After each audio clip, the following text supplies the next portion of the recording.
Welcome back, everyone. In several videos, we've explored numerous pre-Islamic legends about Solomon. We traced their origin and development, and noted a striking resemblance to the Quran's Solomon stories. This is something we see frequently with pre-Islamic folklore, and it raises serious questions about the orthodox view of Muslim sacred scripture. In this video, we'll look at another detail in the Solomon saga. In chapter 27 of the Quran, after we read about Solomon talking to ants, but before Solomon applied a test to the Queen of Sheba that the Quran's authors adapted from Jewish mysticism, a bird is mentioned. But not just any bird, a very special bird. Solomon surveyed the birds that had reported for duty, but none was good enough. He asked for another bird.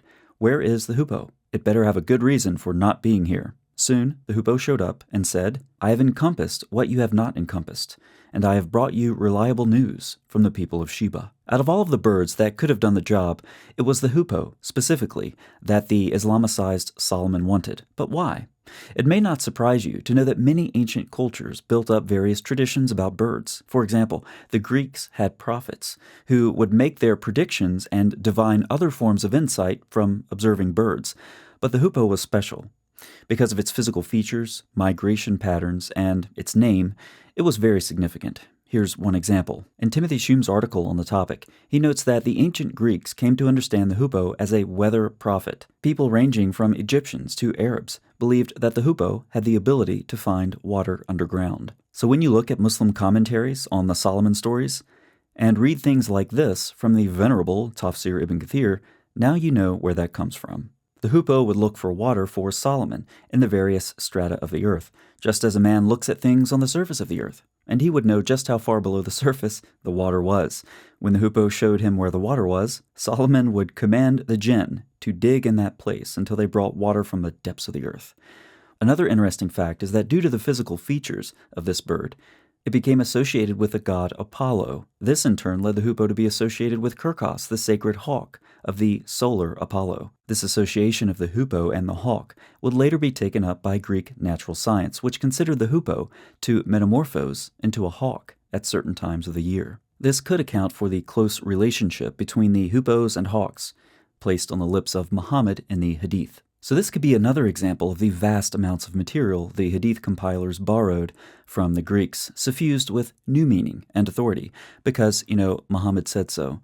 But there's more to say about the Quran's portrayal of the bird. We already saw it has a special ability to travel, and it's uniquely observant and wise. Part of this characterization likely derives from its name.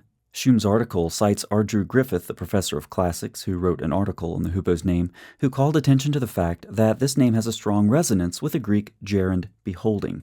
The term beholding in Greek religious culture was identified with the mystical knowledge of the advanced initiate, who in the mysteries of Demeter passes from ignorance to the furthest limit of vision and knowledge.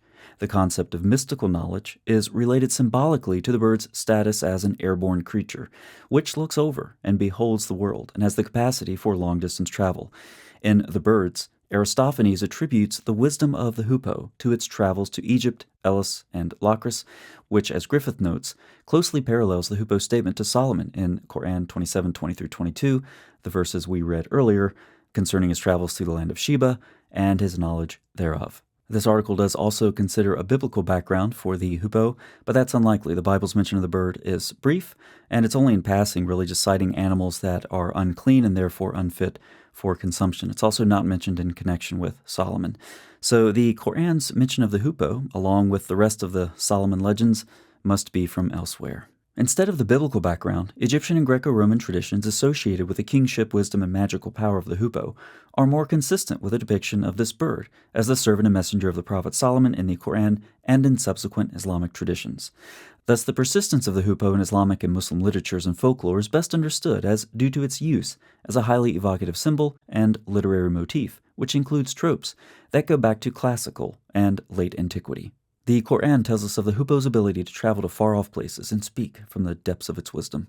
The Muslim commentaries recall its ability to locate water underground, and the Hadith likely allude to the close association between the hoopoes and the hawks. Remember, the former can sometimes change into the latter and back again. This little unassuming bird tells us so much about how the Islamic sources, including the Quran, were compiled, using traditions circulating back in the day. It's remarkable how the speech of a bird can become the speech of Allah. Thanks so much for watching. I'll see you next time.